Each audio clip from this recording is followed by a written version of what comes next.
Et coucou!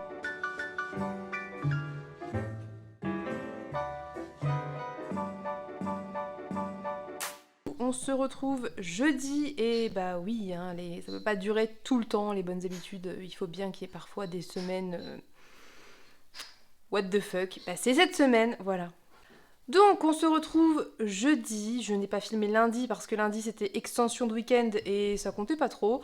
Mardi j'ai été hyper occupée, je n'ai pas eu le temps. Et hier, et ben un peu pareil. Donc bon, bref, voilà. Du coup on va se retrouver avec un très gros point lecture parce que j'ai lu plein de trucs ce week-end, plein de trucs lundi, mardi et mercredi, mais on fait comme on peut, hein, vous le savez, c'est toujours la même histoire. Donc, du coup, ce week-end, fin de semaine dernière, ce week-end, je ne sais plus, j'ai terminé La Miséricorde de l'Ancillaire d'Anne Lecky, qui est le 3e tome des Chroniques du Ratch, dont je vous ai parlé pléthore de fois, que vous connaissez, je pense, maintenant très bien, si vous me suivez depuis quelques temps, parce que c'est une saga que j'adore, c'est certainement une de mes sagas SF préférées de tous les temps, avec, bon, il y en a quelques-unes quand même que j'aime énormément, mais celle-ci vraiment a une place très particulière, et en grande partie grâce au personnage de Breck, qui est un de mes personnages préférés de tous les temps. Voilà, c'est clairement un de mes personnages préférés. Je l'adore et j'adore tout ce qui concerne ce qu'elle fait et sa manière de s'exprimer, et voilà. Bref, je vais vous la faire très courte parce que c'est un 3e tome et qu'on va pas trop rentrer dans les détails, mais en gros, on reste sur des thématiques assez proches du 2e volume. On va parler un petit peu plus de santé mentale, un petit peu plus de comment traiter ça, des causes et des effets de certaines choses qui peuvent nous arriver et qui font que. On va parler aussi, encore une fois, d'addiction. On va encore reparler de colonialisme, d'élitisme, de justice sociale, qui sont des termes très clairement très chers à l'autrice et très chers par extension au personnage de Breck. On va parler égalité entre les citoyens et l'hypocrisie de cette pseudo-égalité parce que tous les citoyens ne sont clairement pas égaux et ça se sent, même si en théorie c'est censé être le cas. Et cette fois je trouve qu'on va un petit peu plus développer, creuser le personnage de Breck qui va elle-même se remettre en question sur certains sujets, notamment sur le sujet des intelligences artificielles, et c'était très chouette parce que finalement dans le 1 on est sur un peu une grosse quête, etc.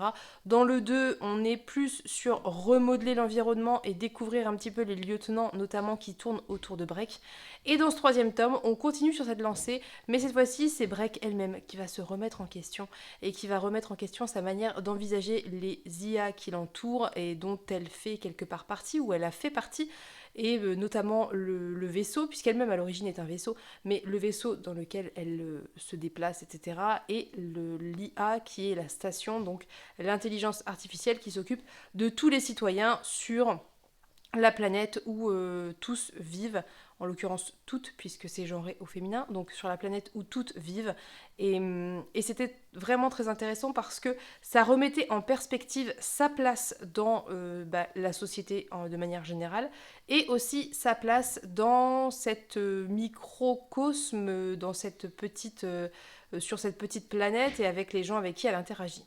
On va avoir cette fois-ci plus encore, je trouve, de l'humour avec le personnage du traducteur qui est très très drôle, qui est complètement décalé, qui est complètement autre chose que les autres, et c'était génial, d'autant qu'elle interagit avec un autre personnage qui est aussi totalement décalé et que je vous laisserai découvrir et qui est très drôle aussi, parce que très radical, mais avec une façon de s'exprimer, d'échanger avec Breck qui est assez génial. Donc bref, je vais pas trop rentrer dans les détails, je vous remettrai ce que j'en ai dit du tome 1 si jamais vous ne l'avez pas du tout lu. Si jamais vous avez lu le 1 et le 2, eh bien je ne veux pas vous spoiler, mais je veux que vous sachiez que ça vaut le coup de continuer, que ce dernier volume est vraiment génial et que j'ai adoré, et je sais que je les relirai, donc pour ça il faudrait que je me les achète puisque je les avais lus en emprunt médiathèque. Ensuite, avec Pénélope, nous avons fini le tome 2 de Capitale du Nord de Claire Duvivier, donc Mort-Roger. Pareil, ça va être compliqué de trop en dire, donc ça va être assez rapide puisque je ne veux pas vous spoiler, mais en gros, ce tome 2 suit directement la fin du tome 1, il n'y a pas d'ellipse du tout, je crois, temporelle, mais on va retrouver notre personnage principal, sans spoil, hein, franchement, et d'autres personnages, je ne vous dirai pas qui, Et j'ai bien aimé cette lecture, j'ai bien aimé l'univers, j'ai bien aimé la manière dont c'est développé. Mon gros problème dans Capitale du Nord, c'est le personnage d'Amalia, qui m'est fortement antipathique, bien qu'elle se soit améliorée par rapport au volume 1. Pour plein de raisons, c'est quand même beaucoup mieux, mais ça reste un personnage avec lequel j'ai beaucoup de mal. Parce que je trouve que pour quelqu'un qui a été éduqué de manière extrêmement rationnelle, qui se veut extrêmement rationnelle, elle a des comportements émotionnels qui sont totalement discordants avec justement cette rationalité dont elle se targue et qui est censée être son éducation.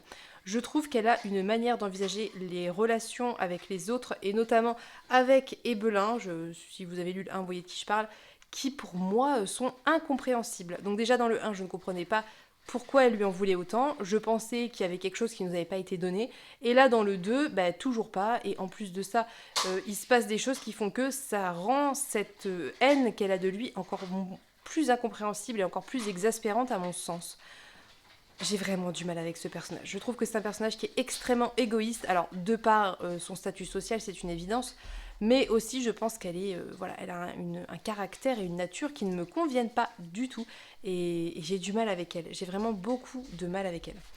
Au demeurant, je trouve que on n'a pas tant de révélations que ça dans ce volume. On a des plot twists et on nous donne des choses, mais je trouve qu'en fait, y a un petit problème entre les attentes qu'on a suite à la fin du tome 1 et ce qu'on nous donne, et on développe d'autres problématiques, mais on les effleure sans les développer. J'ai eu l'impression à certains moments de pas trop comprendre ce que je lisais et d'être un petit peu perdue dans tout ça. Ceci étant dit, et malgré ces choses qui sont a priori plutôt négatives, on va dire, j'ai quand même beaucoup aimé y retourner. J'ai beaucoup aimé l'univers. J'ai trouvé qu'il y avait une bonne écriture qui arrivait à associer l'ambiance et l'état d'esprit du personnage principal, qui est quand même celle que l'on suit. Donc voilà, il y avait des choses très intéressantes au niveau relationnel avec un autre personnage que je vous laisserai découvrir, dans la manière qu'ils ont d'interagir justement, et dans certaines choses que je ne peux pas vous dire sans spoiler, mais qui ont rapport avec l'aspect plutôt magique de la ville. J'ai trouvé que c'était très très bien fait, tout cet aspect-là était très bien fait. Et voilà, on découvre d'autres choses dans la ville de De Haven qu'on n'avait pas tellement vu, voire pas du tout vu dans le premier volume.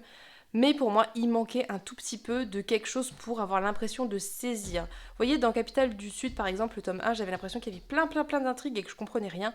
Mais dans le tome 2, on avait réussi à recentrer et à donner suffisamment pour savoir où on allait. Là, j'ai pas tellement cette impression et j'étais un petit peu perdue. Ceci étant dit, ça reste une très bonne lecture, j'ai quand même beaucoup aimé. C'est pas la meilleure lecture que j'ai fait. Je préfère pour le moment la trilogie de Capitale du Sud, que je trouve en tout cas plus à ma convenance.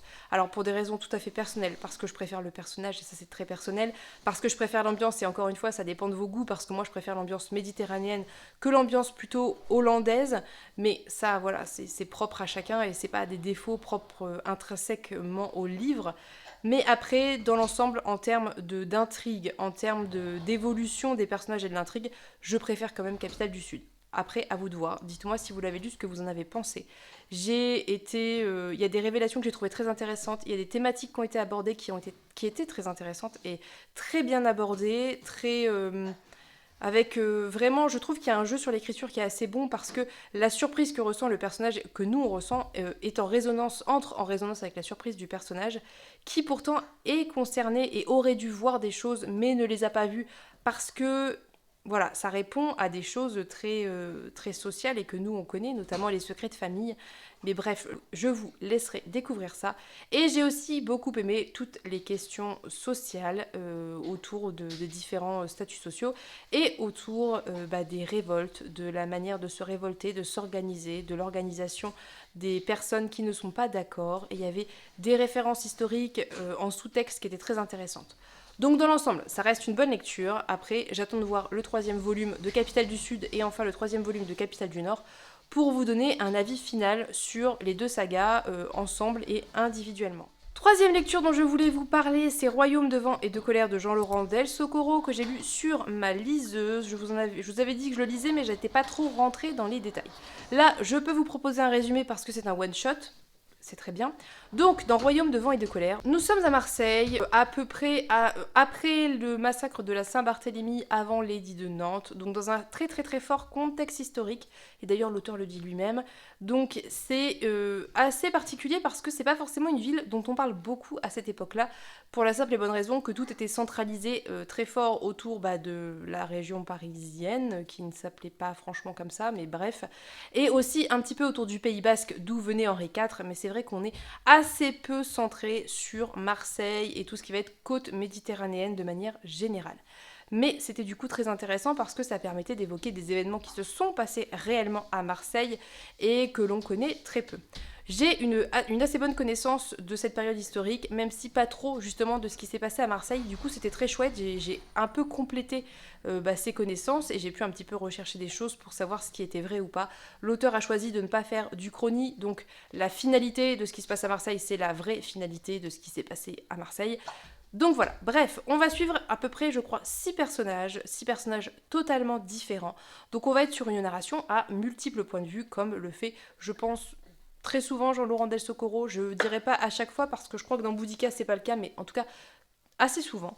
Et on va être sur une narration avec des chapitres très courts, avec une cadence assez marquée, et ça c'est un style d'écriture propre à l'auteur, donc après on aime, on n'aime pas. Moi, j'accroche assez bien avec son style d'écriture, j'aime beaucoup justement cette manière qu'il a d'enchaîner les choses, d'être assez rapide, mais malgré tout sans qu'on ait l'impression de survoler totalement. Enfin, je suis assez sensible à sa manière d'écrire, parce que j'ai l'impression justement de pas stagner, et autant je peux aimer les longues descriptions et les moments où il se passe rien, autant quand c'est bien fait, j'aime bien aussi l'inverse, donc quand ça va assez vite et que ça s'enchaîne. 6 points de vue, 3 grandes parties. La première qui est juste avant les événements à Marseille, la deuxième qui est vraiment dans le passé plus ou moins lointain.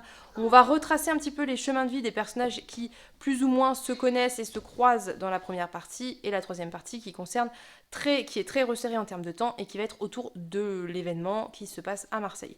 Donc c'est une structure que moi j'aime beaucoup, que je trouve très intéressante, parce qu'on pose des choses dans la première partie qui sont expliquées par le passé, et j'aime bien moi ces flashbacks, mais j'aime bien justement le fait que ça soit posé dans une partie à part entière et que les dates s'entrecroisent et se rejoignent sur cette finalité et ce gros événement qui est un peu l'objectif dès le début, et on le sait. J'ai assez apprécié aussi les descriptions de Marseille, parce que moi c'est une ville que je connais très très peu, et Jean-Laurent Del Socorro disait qu'il avait vécu quelques années à Marseille, et ça se sent je trouve, parce que je trouve qu'on a des descriptions qui font assez réalistes et qui font pas survoler ou voilà après avoir regardé une carte vite fait. On sent qu'il y a quelque chose derrière, il y a une véritable connaissance du lieu, et c'était très chouette, et ça permet d'avoir un centrage géographique assez précis, assez éclairé, et c'est très agréable. Concernant la narration, et après j'arrête et on parle des thématiques, ce que j'ai beaucoup aimé aussi, c'est l'aspect très cinématographique de la narration, et qui justement match très bien avec ce que je vous disais, ces chapitres assez courts et ces points de vue qui changent très souvent, parce que à la fin du point de vue de quelqu'un, on va épouser le point de vue de quelqu'un d'autre, mais au moment où ça s'arrête, et ça s'encoche très bien, et ça donne une impression de glissade comme ça. Ça a un nom au cinéma, mais je ne connais pas. Je ne suis pas assez cinéphile pour vous dire le nom, mais vous voyez ce que je veux dire. Donc d'un côté, on a cette impression un petit peu saccadée de points de vue qui s'enchaînent, et en même temps, c'est relié par ce côté très glissant du point de vue de la scène qui passe, et c'est très bien fait, et c'est pour ça que j'aime beaucoup les narrations de Jean-Laurent Del Socorro de manière générale. On va aborder différentes thématiques, avec notamment la thématique historique et des conflits historiques. Alors moi j'ai quand même pas mal de connaissances sur cette période, donc je me suis pas sentie paumée par les noms des rois, des ligues, etc. Pour moi ça s'est bien déroulé. Je ne peux pas vous dire si vous avez zéro connaissance dans cette période, si ça va vous paumer ou pas. Franchement, je sais pas du tout. Pour moi, c'est passé tout seul. Après, à vous de voir. En tout cas, j'ai bien aimé parce que, comme je vous disais, je trouve qu'on épouse un point de vue un petit peu différent. Et je trouve que la figure d'Henri IV, qui est montrée en général comme le roi gentil, le roi de la poule au pot, blablabla, ici est un petit peu plus nuancé. Il a l'air un petit peu moins sympathique. Et encore une fois, comme je vous le disais pour Vampiria et pléthore d'autres livres avec des rois, des reines, et voilà, les rois n'étaient pas des personnes gentilles. Peut-être individuellement, avec leur entourage de manière ponctuelle, ils étaient gentils, mais ils n'avaient rien à faire des gens qu'ils sacrifiaient à la guerre. Ils voulaient juste gagner, ils voulaient le pouvoir, la richesse, etc. Il n'y avait aucune noble action ni noble volonté pour le peuple derrière tout ça, et je n'aime pas tellement cette romantisation des rois et de l'histoire et des figures de nobles que je trouve de manière générale très très romancée, avec un espèce de fantasme derrière qui me déplaît. Et là, c'est pas tellement le cas. Donc ça, c'était très très chouette. On a une thématique autour de la magie. La magie est assez peu développée, mais de manière générale, encore une fois, c'est souvent le cas chez Jean-Laurent Del Socorro. Ça existe, mais ça n'est pas prépondérant, et c'est une volonté de l'auteur. Et c'était intéressant parce qu'ici, la magie a lien avec un objet qu'il faut posséder. Et en fait, c'est comme une drogue. Ça consume les personnes qui l'utilisent. Donc très peu de gens font de la magie. Ils sont très mal utilisés parce qu'ils sont utilisés à la guerre et donc ils font des ravages évidemment dans les rangs ennemis. Et en plus, ça les consume, ça les détruit. C'est une drogue, c'est une addiction. Il est très difficile d'en sortir. Et c'est vraiment traité comme une drogue, et une drogue type opium ou héroïne. C'est-à-dire où on a des séquelles physiques, où on a des séquelles psychologiques, et on ne s'en sort pas comme ça. Et j'ai trouvé que c'était très intéressant ce traitement de la magie, parce que c'est une magie qui est plutôt sombre, plutôt négative quand même, et qui apporte quelque chose à l'univers, qui apporte aussi quelque chose à ce qui se passe, et je vous laisserai découvrir, notamment parce qu'on suit des personnages qui pratiquent la magie, et j'ai beaucoup aimé ce traitement de la magie qui est assez différent, et qui est assez... qui a un côté très terre-à-terre en fait, qui a un côté très réaliste terre-à-terre, parce que... ben voilà, c'est grisant comme de la drogue, mais il y a la retombée, il y a la chute quand on n'en fait pas, quand on arrête, etc.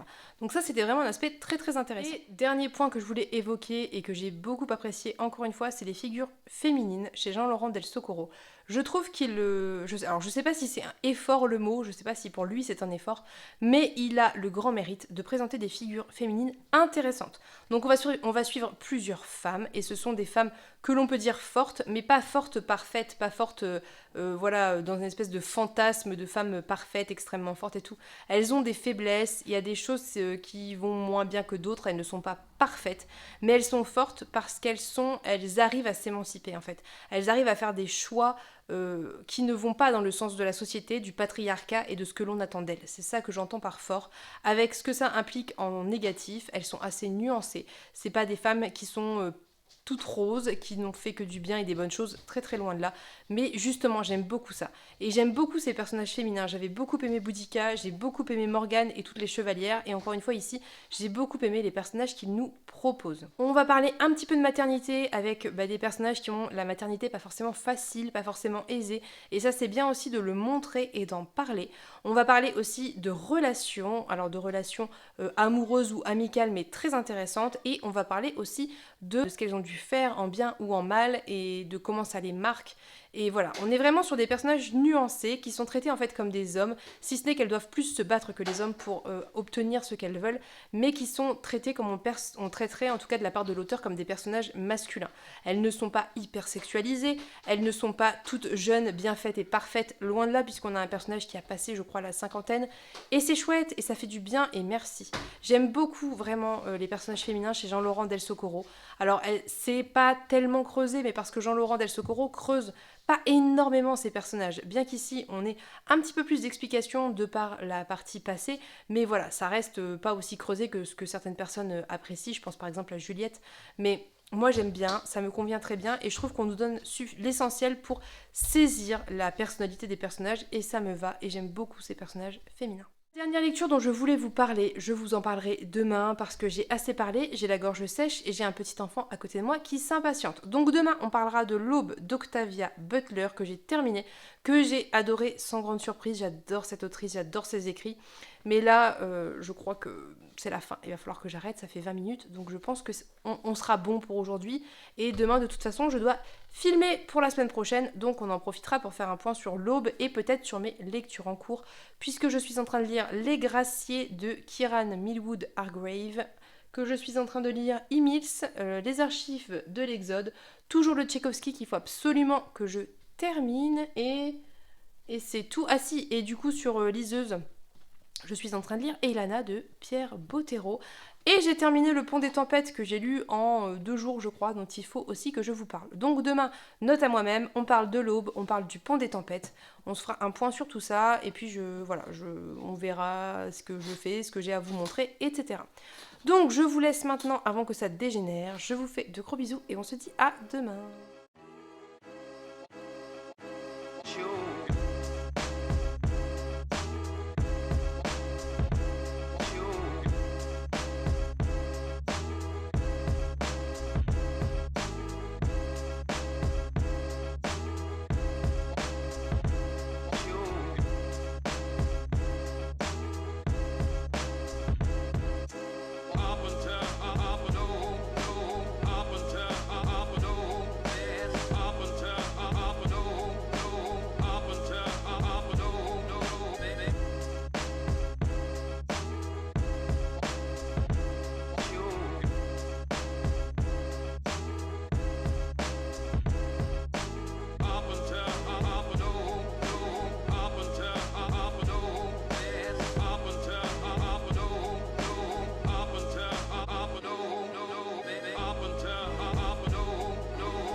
Coucou, petite interlude, nous sommes vendredi, mais j'ai tourné hier mon avis sur le Tchaïkovski que j'étais en train de lire et pas de chance, j'ai perdu les 3 premières minutes de vidéo, donc je dois réintroduire le propos, sinon ça n'aura aucun sens.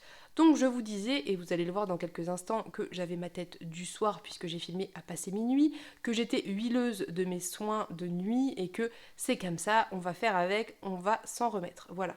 Je vous avais fait un rapide résumé dans les profondeurs du temps, vous disant que ça parlait d'un petit groupe d'humains qui partaient de la Terre pour terraformer une nouvelle planète qui arrivait autour de planètes qui étaient potentiellement terraformables et qu'ils découvraient qu'il y avait déjà de la vie sur ces planètes et qui allaient se pencher sur tout ça sans trop de détails, voilà, et que l'un de ces humains en parallèle était sur l'étude des pieuvres et d'en faire des êtres qui seraient plus intelligents, plus évolués et qui pourraient les aider à terraformer la planète. Voilà. Donc je ne vous en dis pas plus pour le résumé. De toute façon, ce que je vais vous dire après de mon avis vous donnera suffisamment d'informations, je pense, et je vous laisse avec la suite. Donc on est sur de la SF, c'est de la SF qui reste assez abordable à mon sens. Alors j'ai trouvé que celui-ci était un petit peu plus complexe que le volume précédent, mais ça reste quand même, somme toute, assez compréhensible. Je suis pas une très très grande experte en SF, je ne lis pas de hard SF, donc si j'ai réussi, c'est que c'est faisable. Dans la toile du temps, c'était mon premier livre de SF, un petit peu plus poussé en termes de SF, et ça s'est très bien lu, donc il n'y a pas de problème avec ça. On va aborder plusieurs thématiques qui sont hyper intéressantes et que j'ai adoré retrouver un petit peu comme dans la toile du temps, mais on va un petit peu changer de point de vue et je trouve qu'on a un traitement des humains qui est un petit peu différent. Par exemple, on se retrouve avec un groupe d'individus qui est beaucoup plus restreint que dans la toile du temps, puisque dans la toile du temps, c'est l'exode de quasi toute l'humanité, ou en tout cas beaucoup d'humains. Là, on est vraiment sur un groupe très restreint. Je crois qu'au début, si je dis pas de bêtises, ils doivent être 9 ou 10, quelque chose comme ça. Donc on est vraiment sur un tout petit groupe d'individus, donc on va pouvoir se centrer sur certains personnages d'une façon un petit peu particulière, d'autant que la mentalité est très différente de dans la toile du temps, puisque ici on est sur un groupe de terraformateurs, c'est-à-dire qu'il n'y a pas de fuite, on est dans l'idée de scientifiques, d'experts qui partent pour modeler un monde, une planète, pour que l'humanité puisse y vivre. Donc ça c'est quelque chose qui était très intéressant parce que dans toute la première partie passée et un peu la deuxième, on se retrouve avec des humains qui ont un petit peu un espèce de complexe de Dieu, notamment l'un d'entre eux. Alors les noms, je ne saurais pas vous les ressortir parce que je suis nulle pour retenir les noms, c'est catastrophique.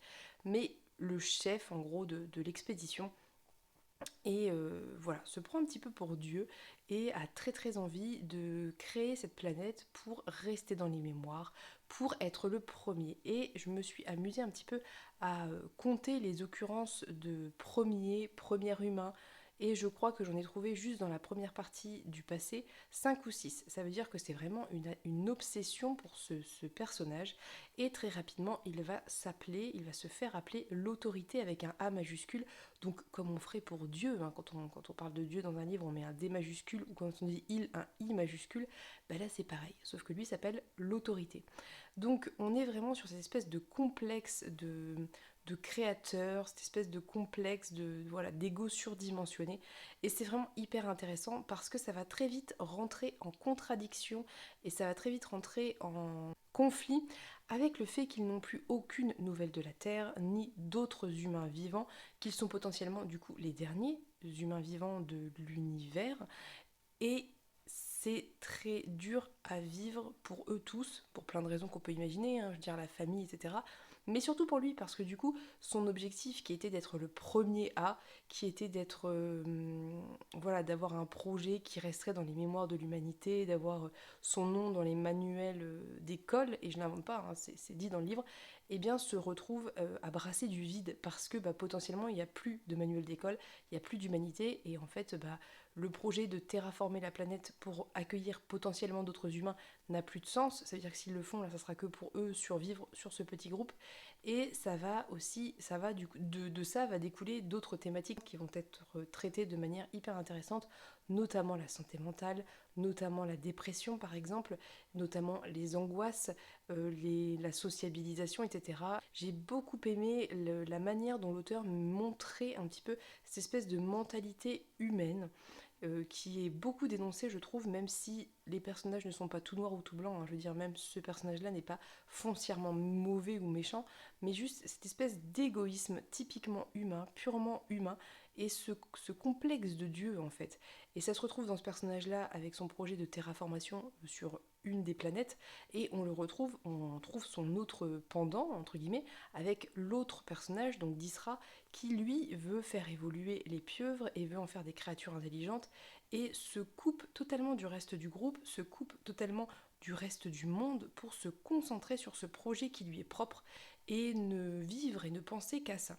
Et vraiment ce traitement des scientifiques qui sont vus comme des explorateurs, des aventuriers, qui sont vus presque comme des colons en fait, eh bien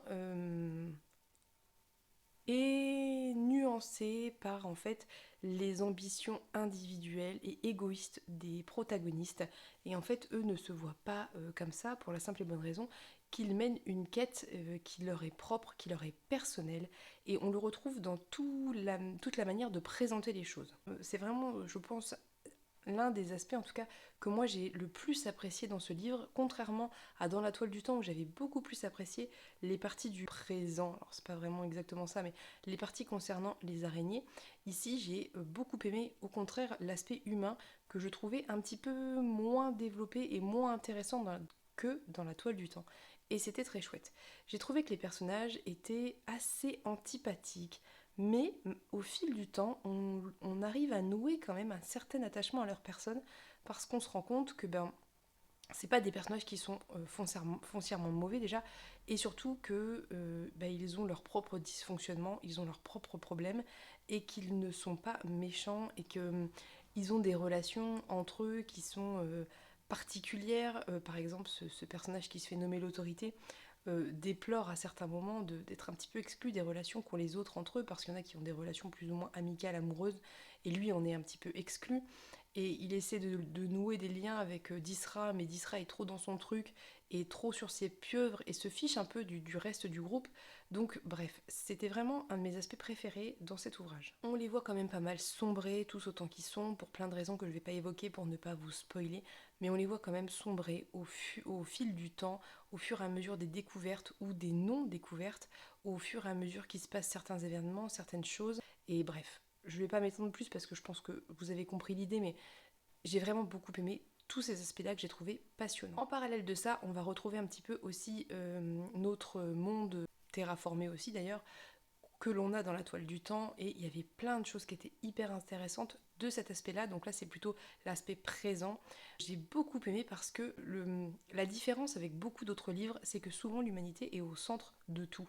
Là, c'est pas le cas, notamment sur l'autre planète, puisque les araignées se sont installées, les araignées sont là depuis X temps avant les humains, et ce sont elles qui ont accepté de prendre les humains, ce sont elles qui ont fait la démarche de les accueillir, de créer pour eux une réserve pour ceux qui n'arrivaient pas à cohabiter avec elles, et d'intégrer les autres qui pouvaient s'intégrer à la société, et de les former, de créer quelque chose avec eux en fait, et d'évoluer avec eux.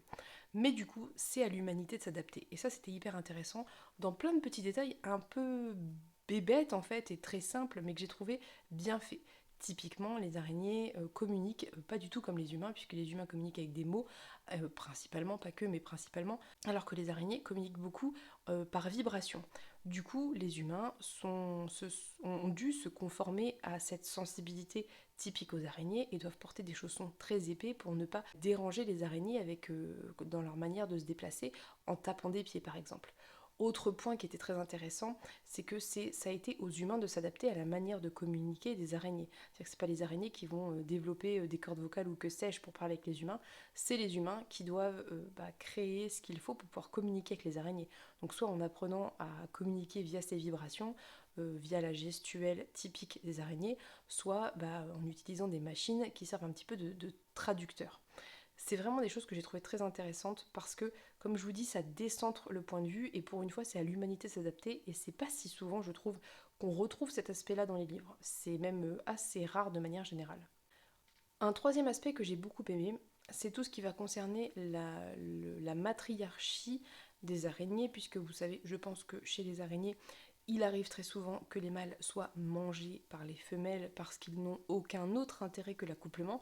Et c'est un peu ce qu'on retrouve dans cet univers d'araignées où les mâles ont de très grosses difficultés à faire leur place dans la société et les femelles monopolisent quasiment l'ensemble des postes importants, l'ensemble de ce a de l'importance en fait dans la société. Et c'est très intéressant parce que ça permet de changer ce point de vue et ça permet de montrer de l'absurdité du sexisme en fait.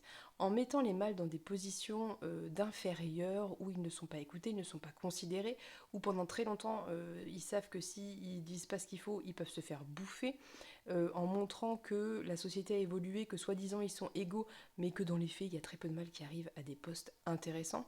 Bref, en mettant en exergue tout ce sexisme envers les mâles araignées, ça permet de montrer vraiment à quel point il est absurde que ce soit comme ça dans notre société, avec les femmes en l'occurrence, et voilà, ça crée une espèce de fracture qui permet de mettre en avant le sexisme et la misogynie que nous on connaît, et de montrer à quel point ça n'a aucun sens. Typiquement parce que les femelles araignées considèrent que les mâles sont moins intelligents, considèrent que les mâles sont moins courageux, etc. Et c'est vraiment très bien fait parce que vraiment je vous garantis que autant on est habitué à voir du sexisme contre les femmes dans l'humanité, autant quand on change d'espèce et qu'on change la façon de penser, ça met en avant la bêtise de la chose, ça met en avant le- comment dire, tout ce que ça crée déjà de mal-être, etc., bien évidemment, mais aussi tout ce que ça crée comme manque et comme perte, parce que tous les mâles qui ne peuvent pas utiliser leur potentiel, eh bien, ça a créé des vides et des creux, là où les femelles qui sont là ne savent pas faire parce que X, Y raison, un mâle pourrait le faire, mais comme c'est un mâle, on va pas l'écouter parce que c'est un mâle, vous voyez. Bref, c'est vraiment un truc que j'ai beaucoup aimé et qui était déjà très présent dans le premier volume, mais c'était plutôt traité sur l'aspect évolution, c'est-à-dire partir du mâle qui se fait bouffer quoi qu'il arrive et qui ne servent qu'à la reproduction, à la fin, plus ou moins une pseudo-égalité qui commence à se créer. Et là, on est dans la suite de ça en fait, c'est-à-dire l'égalité est censée exister, mais dans les faits, comme pour chez notre société humaine, ça n'est pas le cas. Dernier aspect que je voulais mettre en avant et que j'ai trouvé aussi extrêmement intéressant, c'est encore une fois, et j'en reviens là, l'aspect linguistique et communication. On a dans la toile du temps un linguiste très important et ici aussi on retrouve une linguiste qui est très importante et qui sert de traductrice à tout et qui a un rôle essentiel et notamment pour rencontrer éventuellement d'autres espèces. Et on va retrouver une nouvelle espèce qui ne communique ni par vibration comme les araignées, ni avec des mots comme les humains et qui ne font pas passer les idées de la même façon et qui n'ont pas la même manière d'envisager la pensée et la manière d'exprimer ça. Et c'est vraiment passionnant parce que, donc là on est sur un système plutôt de communication visuelle avec des couleurs et différentes teintes et ça montre à quel point il est compliqué d'établir une communication quand on n'a pas du tout la même manière de communiquer en fait parce que on n'a pas les nuances, on n'a pas voilà, on peut pas l'inventer quoi, je veux dire, il faut des outils qui permettent de faire la traduction mais ça s'invente pas. Et c'était très intéressant cette adaptation et du coup cette réflexion autour de comment réfléchit l'autre et du coup comment il s'exprime et qu'est-ce qu'il veut exprimer selon sa manière de penser. Et voilà, et tout ce développement de la communication que j'ai beaucoup aimé, que j'ai trouvé assez génial, d'autant qu'à chaque fois on a les différents points de vue. On n'est pas centré sur un point de vue. On va suivre l'intériorité de certains humains, de certaines araignées, et du coup de cette autre espèce aussi. Et donc ça permet de voir à quel point il y a des mauvaises compréhensions quand il y a communication, parce que on ne pense pas pareil et que c'est la communication, c'est la manière d'exprimer ce qui se passe dans notre cerveau. Et donc, si on pense pas pareil de base, comment interpréter ce que l'autre dit, quoi. Et j'ai adoré cet aspect-là, j'ai trouvé ça génial. Cette troisième société qu'on découvre, qui est assez évoluée, était d'autant plus intéressante qu'elle avait une manière totalement différente d'envisager et la sociabilisation et leur propre société et leur manière d'interagir entre eux déjà de base.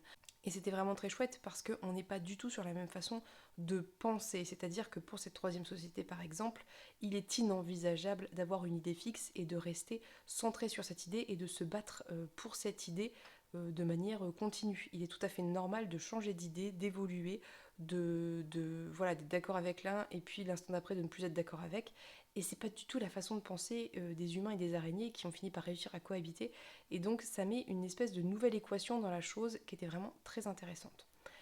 Dernier point, mais je vais que l'évoquer parce que je ne veux pas spoiler, il y a une quatrième intelligence qui arrive et qui est passionnante, que j'ai beaucoup aimée, que j'ai trouvé voilà, qui avait quelque chose, qui apportait vraiment quelque chose à ce livre, mais je vais pas rentrer dans les détails parce que je ne veux pas du tout vous spoiler et que ce que je vous ai dit jusqu'à présent n'est pas franchement spoilant, ça ne donne pas grand chose de l'intrigue, donc je ne veux pas me couper ici et trop vous en dire. Bref, un dernier petit point, j'ai beaucoup aimé aussi le traitement de l'intelligence artificielle et du personnage de Kern qui apparaît dès le début du premier volume, donc c'est pas tellement une surprise, et comment elle a évolué d'humaine à cyborg, à mi-humaine, enfin mi-humaine, mi-intelligence artificielle, à intelligence artificielle, et comment cette intelligence artificielle centrale va être multipliée pour bah voilà, être utile dans les vaisseaux, etc. Et du coup, la vision de l'intelligence artificielle. Je pense que si vous me suivez un petit peu, vous savez que c'est un sujet qui me passionne, les intelligences artificielles. Je trouve ça toujours génial de voir les différents traitements. Et là, on a un traitement qui est un peu différent encore de ce que j'ai pu voir dans, je ne sais pas moi, dans Anne Leckie ou dans Martha Wells ou chez Becky Chambers. C'est un autre traitement qui était aussi hyper intéressant. Et rien que pour ça, je pense que ça vaut le coup de se pencher sur ce genre de livre si les traitements des intelligences artificielles vous intéressent parce que c'était assez différent. Après, je n'ai pas lu des milliers de livres de SF, mais moi je trouvais que c'était assez différent et assez intéressant. Bref, on va avoir beaucoup de questions d'éthique, de questions d'évolution, autant biologique que mentale. On va avoir beaucoup de questionnements autour de la société, des communautés, des manières de vivre, et surtout de la cohabitation autant entre individus d'une même espèce que entre différentes espèces. C'était un très bon livre, j'ai beaucoup aimé. J'ai un tout petit peu moins aimé que Dans la toile du temps. Pourquoi ? Parce que dans la toile du temps, il y avait un sujet qui m'avait particulièrement intéressé, qui était l'évolution de zéro jusqu'à l'aboutissement complet des araignées. Et c'était vraiment quelque chose que j'avais trouvé passionnant parce qu'il y avait un côté biologique qui était vraiment incroyable pour moi. Là, c'est un peu moins le cas. Mais on traite en parallèle d'autres choses pas du tout traitées dans la toile du temps. Donc par exemple l'humanité, etc., dont je vous parlais il y a un instant. Donc c'était un très bon livre, moi j'ai beaucoup aimé. De toute façon, je trouve que c'est passionnant de décentrer des thématiques très humaines, et enfin très humaines, non, de décentrer ces thématiques qui nous intéressent entre humains, et de l'appliquer à d'autres sociétés, d'autres espèces, parce que ça permet de prendre du recul et de réfléchir sur certaines choses. Voilà. J'ai mis plein de post-it comme vous pouvez le voir, j'ai vraiment beaucoup aimé, je suis ravie de l'avoir lu. J'ai mis un petit peu de temps à lire parce que c'était un pavé et que, mine de rien, c'est un pavé quand même, hein. Ça fait 650 pages, c'est pas la lecture la plus facile, on n'est pas sur un truc qui se lit en 3 secondes comme un livre de young adult, voilà. Mais j'ai adoré, ça m'a pas dérangé de prendre mon temps. Et puis voilà, je ne peux que vous recommander de découvrir Tchaïkovski. Je pense qu'il y a vraiment des thématiques hyper intéressantes, hyper importantes. Et j'aimerais beaucoup échanger avec vous si jamais vous avez lu l'un ou les deux. L'un ou l'autre, j'allais dire, mais lire le deuxième sans avoir lu le premier, c'est un peu bizarre. Mais en tout cas, si vous avez lu Dans la toile du temps, voire les deux, échanger avec vous, me dire si vous avez vu d'autres thématiques importantes. Je pense que je n'ai pas tout évoqué, mais je ne peux pas en parler des heures et des heures. Je sais qu'il y a d'autres choses que j'ai vues, mais après voilà, encore une fois, je peux pas tout évoquer, et surtout je peux pas tout évoquer sans spoiler, ce qui n'est pas l'objectif, hein. L'objectif c'est que vous ayez mon avis sans que je vous dise tout et que je vous révèle tous les plot twists, voilà. Bref, donc c'est une très bonne lecture. Je remercie encore une fois Folio SF de me l'avoir envoyé. J'en suis ravie parce que je pense que sinon je l'aurais vraiment pas lu tout de suite. Ça aurait été repoussé parce que c'est quand même un gros volume et que j'ai toujours plein de trucs à lire. Et du coup, là, le fait de l'avoir reçu, bah, ça m'a motivé à le lire assez rapidement. Donc j'en suis bien entendu ravie. Donc je vais vous laisser pour ce petit gros bout de vidéo parce qu'il est tard, parce que j'aimerais bien aller me coucher et avancer la lecture d'Elana de Pierre Bottero avant de faire dodo. Mais on se retrouve dans tous les cas demain puisque je dois vous parler de l'Aube d'Octavia Butler et j'avais dit quoi? Le Pont des Tempêtes. Et puis peut-être un petit peu, je vais commencer à évoquer un peu Elana, tant qu'à faire, parce que quelle découverte incroyable que Pierre Bottero et comment je n'ai pas lu avant Pierre Bottero, je ne sais pas, ça me dépasse. Bref, donc je vous fais des bisous pour ce soir et on se dit du coup à demain pour un autre point lecture. Et je suis désolée parce que cette vidéo va être très longue avec des passages assez denses de points lecture, mais il y a plein de trucs dont je vais vous parler. Et bon voilà, désolée, j'ai beaucoup lu et j'ai pas beaucoup filmé, donc forcément ça va être très compact. Mais vous ne m'en voudrez pas, je fais au mieux, vous le savez bien. Bref, on se dit à demain. Du coup, on se retrouve, on est samedi du coup, il est genre 13h34. Je vais clôturer maintenant parce qu'après il faut que je monte ça pour demain. Mais je voulais revenir vous parler des 2 livres dont je devais vous parler, à savoir Le Pont des Tempêtes et L'Aube.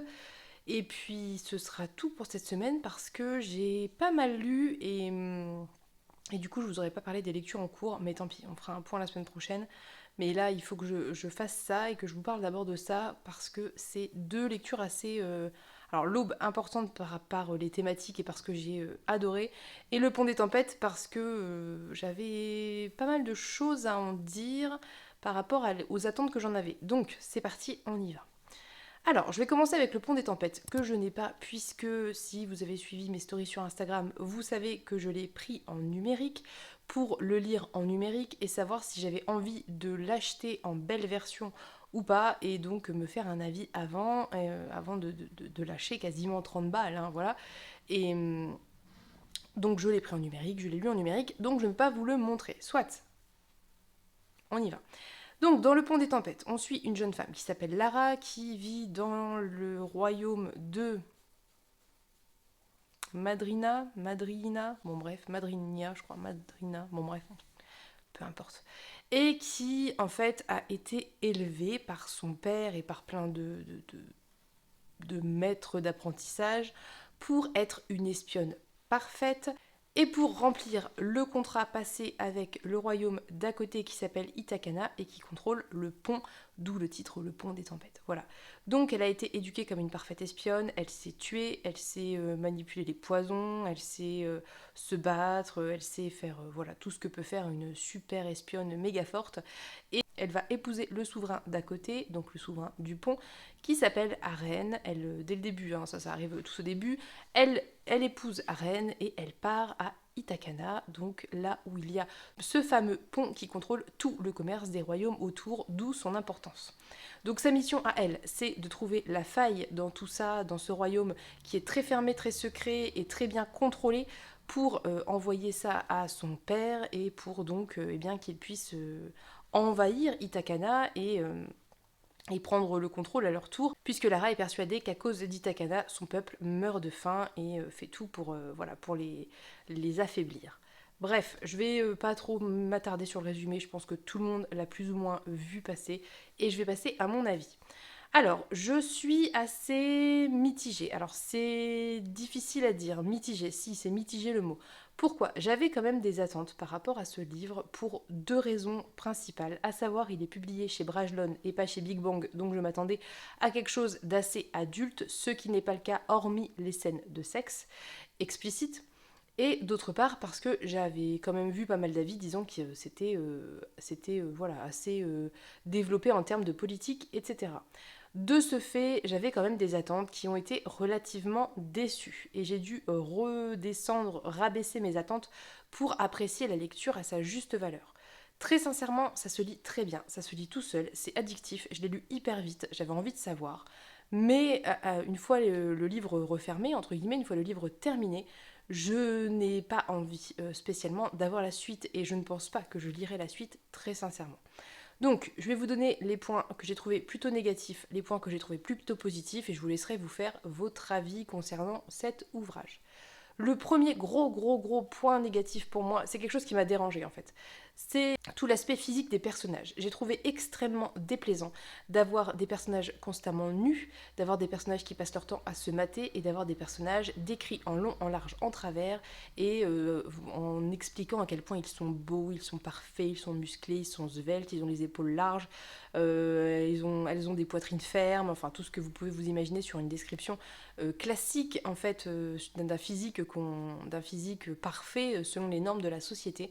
Et j'ai trouvé ça assez décevant parce que je trouve quand même que quand on écrit un livre maintenant dans les années 2020, on peut, je pense, s'affranchir de ces descriptions physiques. Il est possible de dire que les personnages sont attirés l'un par l'autre, se plaisent l'un l'autre physiquement, sans pour autant rentrer dans des descriptions qui, d'une part, desservent l'imagination, puisque on n'a pas tous les mêmes critères de beauté, déjà d'une, et deuxièmement, qui vous rappellent à quel point vous, petit être humain lambda, vous n'êtes pas parfait. Alors, je ne nourris pas de complexe particulier par rapport à ça, mais je pense à, en fait, plein de personnes, et notamment de jeunes femmes, parce que concrètement, c'est un livre qui sera lu majoritairement par des jeunes femmes qui sont complexées et à qui on rappelle et on rabâche à travers ce genre d'ouvrage à quel point elles ne sont pas parfaites par défaut, puisqu'elles ne sont pas musclées, puisqu'elles ne savent pas se battre, puisqu'elles n'ont pas des longs cheveux blabli blabla, parce qu'elles n'ont pas des poitrines fermes et ceci, cela. Voilà, c'est quelque chose que je trouve déplaisant, que je trouve inutile et que j'aimerais ne plus voir dans les livres parce que je ne pense pas que ce soit nécessaire en fait, tout simplement. Je ne pense pas que donner des descriptions physiques des personnages soit une nécessité. D'autant qu'en plus on a évidemment les images et les fan art et tout ça qui déjà écrase un petit peu l'imagination qu'on peut avoir et les idées qu'on peut se faire des personnages. Si en plus, dans le livre, toutes les 5 pages, sur le premier tiers, on a des personnages qui se matent et qui se décrivent physiquement, bah c'est pénible. Et c'est vraiment quelque chose qui m'a dérangée et qui m'a déplu et qui n'existe pas dans tous les livres du même genre de romantaisie. Donc je ne comprends pas l'intérêt ici de ces descriptions et ça m'a... la première fois, ça m'a déjà un peu, ouais, bof. La deuxième, la troisième, et puis arrivé à la 10e fois, j'en avais franchement assez. Concrètement, je passais ces passages de description inutiles qui me fatiguent en fait, tout simplement. Bref, ça pour moi c'est le gros point négatif. C'est cet aspect en fait très cliché des physiques, très étriqué de la vision de la beauté qui me dérange énormément. Et c'est quelque chose, voilà, vraiment, sincèrement, j'aimerais qu'on cesse ça. Je le dis, si jamais des auteuristes passent par ici, il faut cesser de décrire des personnages avec un physique parfait parce qu'ils sont sveltes, musclés, parce qu'ils ont la peau qui est ferme, parce qu'ils n'ont pas, j'en sais rien moi, de vergeture ou parce que peu importe en fait, faut arrêter, tout simplement, voilà. Bref, je vais pas m'étendre plus là-dessus, je pense que vous avez compris ce que je voulais dire, et je pense ne pas être la seule à penser ça.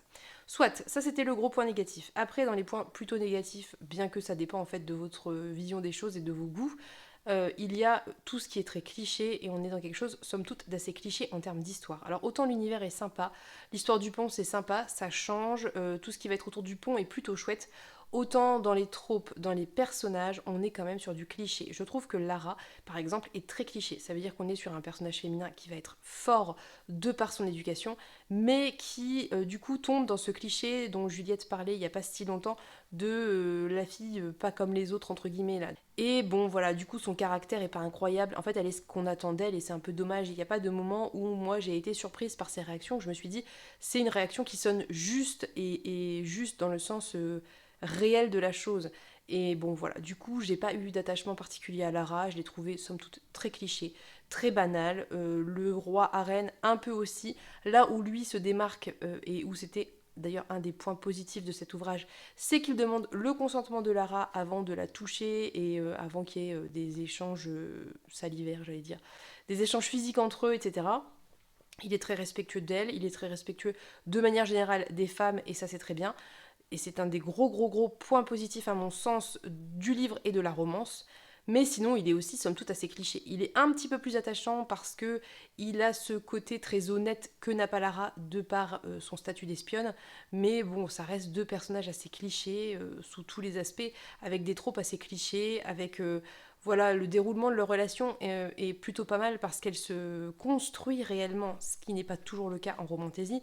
Là, il y a une véritable construction de la relation mais ça reste quand même, somme toute, assez...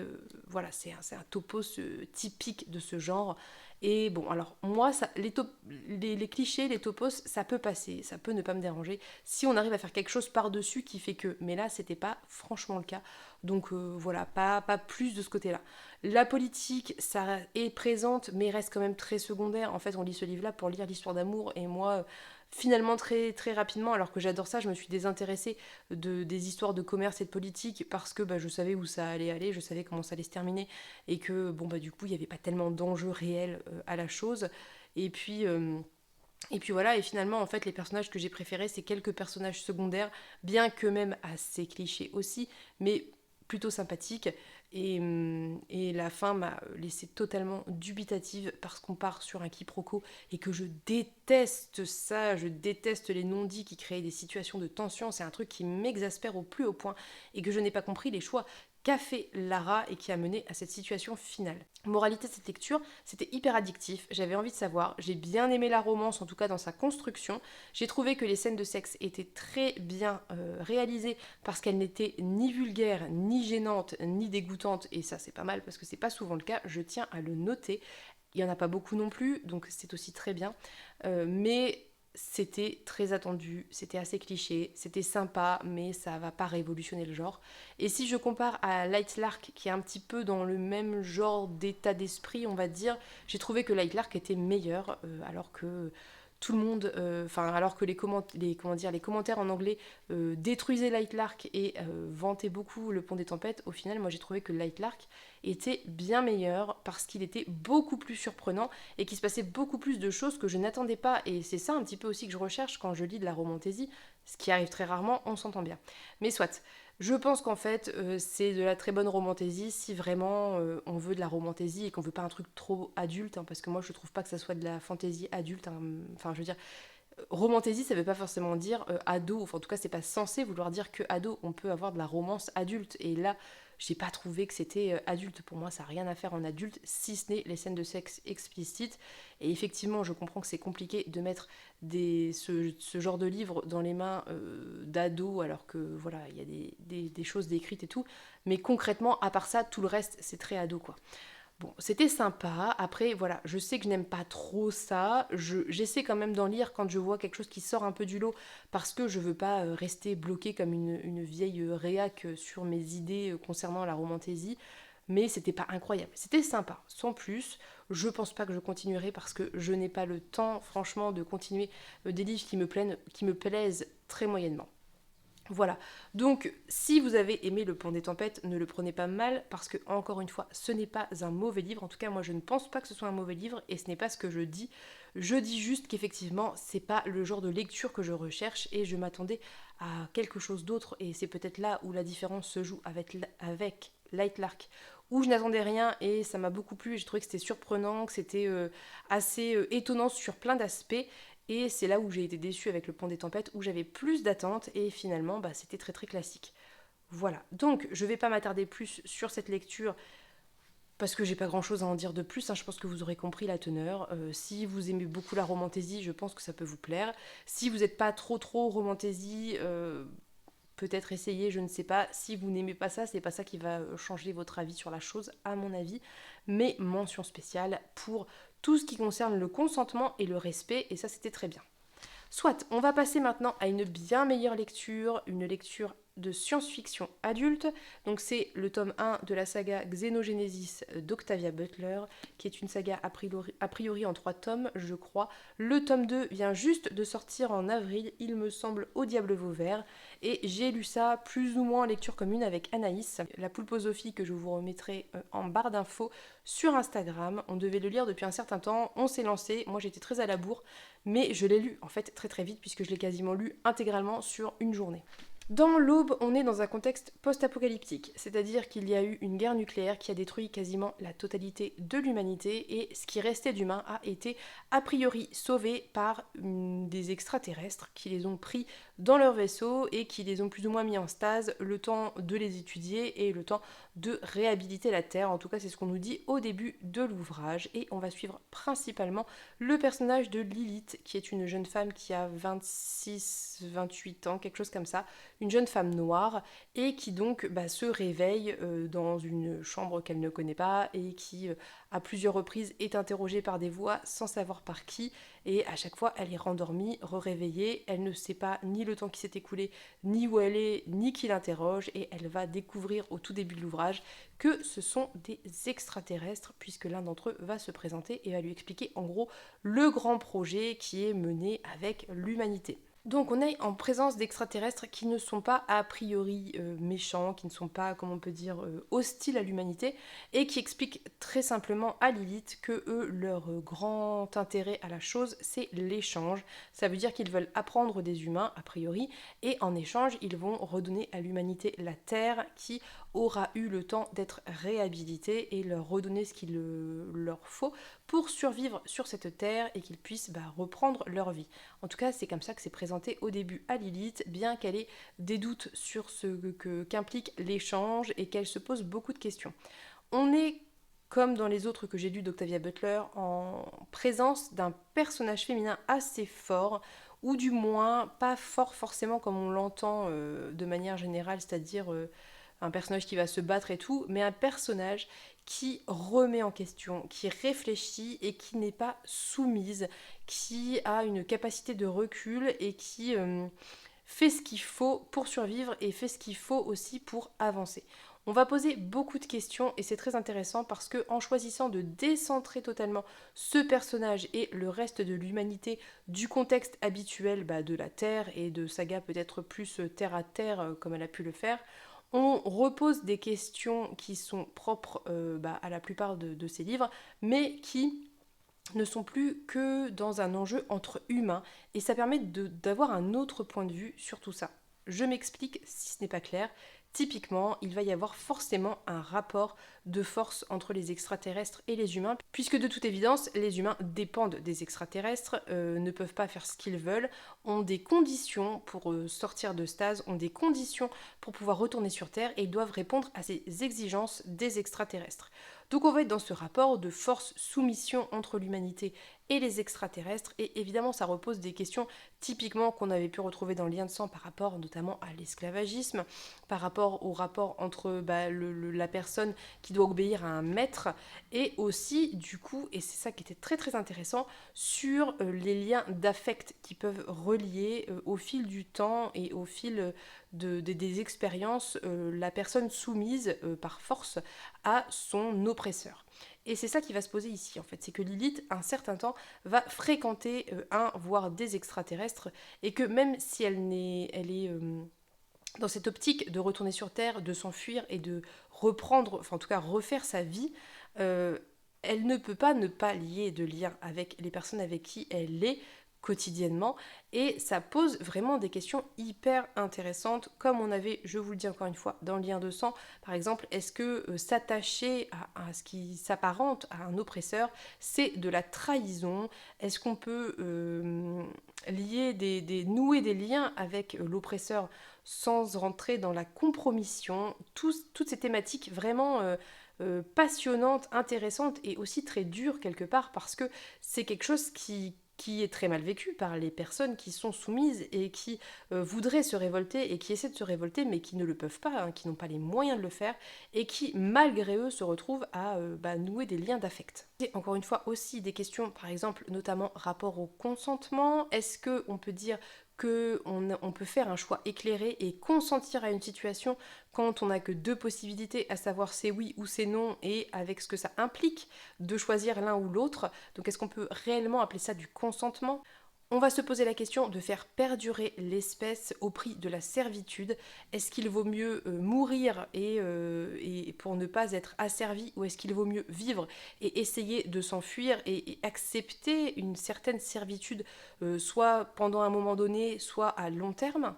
Et les questions vont aussi se poser entre humains, et c'est ça qui était très intéressant, parce que finalement tout a été détruit, il y a très peu d'humains qui ont survécu, Et quand ils vont, à un moment donné, pour X et Y raison, se retrouver entre eux, eh bien, on se rend compte que les dynamiques de classe, les dynamiques raciales et les dynamiques de genre vont reprendre de la même manière qu'avant, alors qu'a priori, on pourrait penser qu'ils devraient se soutenir, qu'ils devraient s'aider, qu'ils devraient se créer un lien entre eux contre l'oppresseur, et en fait, on se rend compte que ça n'est pas forcément le cas, et c'est hyper intéressant, d'autant que c'est à petite échelle entre les humains, mais à plus grande échelle par rapport aux extraterrestres, cette redéfinition des dynamiques puisque les extraterrestres sont autres et ont des genres autres que les humains. Mais voilà, donc on est sur un zoom des zooms des oppressions et des dynamiques sociales typiques de l'humanité qui n'existent pas chez les extraterrestres, mais qui sont reproduites malgré eux. Donc on est sur cette dichotomie entre l'humain qui d'un côté veut absolument garder son humanité, garder l'essence de l'humanité, et rester humain, quitte à s'autodétruire, et en même temps du coup la volonté, le besoin de survivre, quitte à entrer en compromission. Et vous voyez, on est sur cette balance hyper difficile, délicate, et évidemment tout le monde n'est pas d'accord sur ce sujet, et c'était vraiment passionnant ces questions que se posent les humains et comment ils réagissent, soit de manière réfléchie, soit de manière instinctive. On va avoir des questions évidemment aussi de reproduction, et ça n'est pas sans laisser penser à ce qu'étaient les femmes noires, les femmes noires esclaves, à savoir des ventres, des usines de production de jeunes esclaves, d'enfants qui naissaient asservis, qui naissaient déjà sans identité et sans existence propre. Et c'est une question qui va se poser aussi, encore une fois, à l'échelle de l'humanité par rapport aux extraterrestres, pour diverses raisons que je vous laisserai découvrir et qui sont vraiment des questions passionnantes, parce que finalement les humaines, plus les humaines, se demandent qu'est-ce qui se passe si on les renvoie sur Terre, qu'est-ce que leurs enfants seront en fait, et qu'est-ce que ça va produire d'avoir des enfants qui sont passés quelque part un peu entre les mains de ces extraterrestres, qui ont pu leur faire on ne sait quoi pendant qu'ils étaient un peu mis en sommeil. Et il y a toutes ces questions aussi comment on peut dire, d'éthique, ou je ne sais pas trop, qui se posent, et c'était vraiment, encore une fois, un des aspects vraiment passionnants de cette histoire. Autre chose que j'ai adoré découvrir, c'est l'origine réelle du mot woke. Vous savez qu'aujourd'hui on parle constamment du wokisme, c'est devenu un petit peu une espèce de grand bac où on met tous les gens de gauche et tous les gens qui ont des idées différentes sans les différencier, mais il y a une origine réelle à la chose qui date de plus ou moins Martin Luther King. Donc je vais vous lire l'extrait de la préface qui vous donne la définition de woke et qui sera beaucoup plus, je pense, parlante que moi. Donc, terme repris à Martin Luther King désignant la prise de conscience chez une minorité de sa domination et sa résistance à celle-ci, et se développera de 1976 à 2005 en parallèle de l'œuvre décoloniale de la philosophie marxiste et du lien qu'elle trace entre les dominations des femmes, des races et des classes.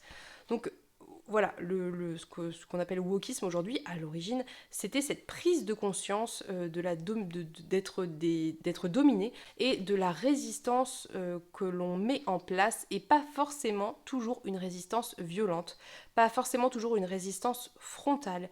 Et c'est là où on va retrouver beaucoup ça, et d'ailleurs le terme de éveiller, je sais plus, il y avait éveiller, se réveiller, est beaucoup employé dans ce livre, on le retrouve de nombreuses fois, et à juste titre, et évidemment c'est une référence volontaire de la part de l'autrice. On va se rendre compte que résister, c'est aussi apprendre, et c'est ce que va dire à plusieurs moments le personnage de Lilith, apprendre et fuir. Apprendre tout ce qu'elle peut sur ce nouvel environnement, autant avec les extraterrestres que sur Terre, puisque la Terre a forcément changé, apprendre tout ce qu'elle peut sur la survie, voilà, et s'enfuir. Et c'est ça la résistance que Lilith choisit de faire, un peu par défaut aussi, parce que c'est pas forcément évident de rentrer dans un face-à-face avec une instance beaucoup plus forte que vous, et c'est là où c'est passionnant de se rendre compte que ces extraterrestres sont beaucoup plus puissants que les humains, et ça, c'est à mettre en comparaison avec les personnes racisées face à nos sociétés, nos institutions blanches beaucoup plus puissantes et bien supérieures à eux, parce que comment lutter contre les lois, comment lutter contre des institutions qui font le pays même, et les lois, et voilà, donc bref. C'était passionnant, c'est des thématiques qu'on retrouve dans la parabole du semeur, c'est des thématiques qu'on retrouve dans le lien de sang, et ici mis totalement différemment, puisque on sort de l'humanité, en tout cas de l'exclusivité de l'humanité, pour se décentrer et voir ça d'un œil nouveau, sous un jour nouveau, avec ces extraterrestres qui sont un peu paternalistes, bienveillants paternalistes, vous voyez, et c'était vraiment passionnant, j'ai adoré ce livre, je trouve que c'est vraiment hyper intéressant, hyper important, et je pense qu'il faut vraiment lire Octavia Butler. Ici, on n'a pas trop de scènes hyper violentes comme ça peut être le cas dans la parabole du semeur, c'est plus comme dans le lien de sang en termes de violence. Alors, il y a quelques tentatives de viol, je vous préviens, il y a quelques trigger warnings malgré tout, il y a aussi des violences physiques qui sont commises, mais on n'est pas dans la description hyper violente comme dans la parabole du semeur, et je pense que ça reste relativement abordable par la majorité, et c'est hyper important à découvrir. Je vous préviens tout de suite, ce volume 1 pose beaucoup de questions et n'y répond pas. Là, on pose toutes les questions qu'on a à poser, sociales, voilà, toutes ces questions-là, et je pense que la réponse se fera dans la suite. Mais c'est des questions qui sont en sous-texte, et il y a quand même une histoire malgré tout, donc vous pouvez y aller sans souci, et j'ai très hâte de lire la suite, et je pense qu'Octavia Butler fait à présent de manière officielle partie de mes autrices favorites. Voilà, donc j'espère que ça vous aura intéressé, j'espère que vous aurez envie de découvrir Octavia Butler. Moi, je pense que très prochainement, je vais lire Novice entre le tome 1 et le tome 2 de Xenogenesis, parce que Novice est son dernier roman qu'elle a sorti, je crois, juste avant de décéder, et j'ai très envie de le lire, et on est encore sur totalement autre chose. Je suis extrêmement admirative de la capacité de cette autrice à faire dans différents genres, en tout cas sous-genres de l'imaginaire, à poser ces questions sous tous les angles pour qu'ils soient envisagés de toutes les façons possibles, et à faire malgré tout un récit intéressant, je veux dire, qui n'est pas vide d'histoire, où l'histoire n'est pas qu'un prétexte au questionnement. Bref, très bonne lecture, j'en suis ravie. Voilà, j'ai parlé encore pendant plus de 20 minutes, ça va être comme ça au montage. Bref, je vais maintenant vous laisser. N'hésitez pas à me dire si vous avez lu certains de ces livres, si ils vous font envie, si voilà, vous les avez dans votre wishlist, ce que vous en pensez, et voilà, tout ce que vous voulez autour de ces lectures. N'hésitez pas à me dire aussi si vous avez lu Le Pont des Tempêtes, ce que vous en avez pensé, parce que je pense que pas mal de gens l'ont quand même lu, et que ça m'intéresserait d'avoir votre retour sur cette lecture. Je vous souhaite dans tous les cas une bonne journée, une bonne semaine, plein de bonnes lectures, je vous fais plein de gros bisous, et on se dit à bientôt pour une prochaine vidéo. Bye bye!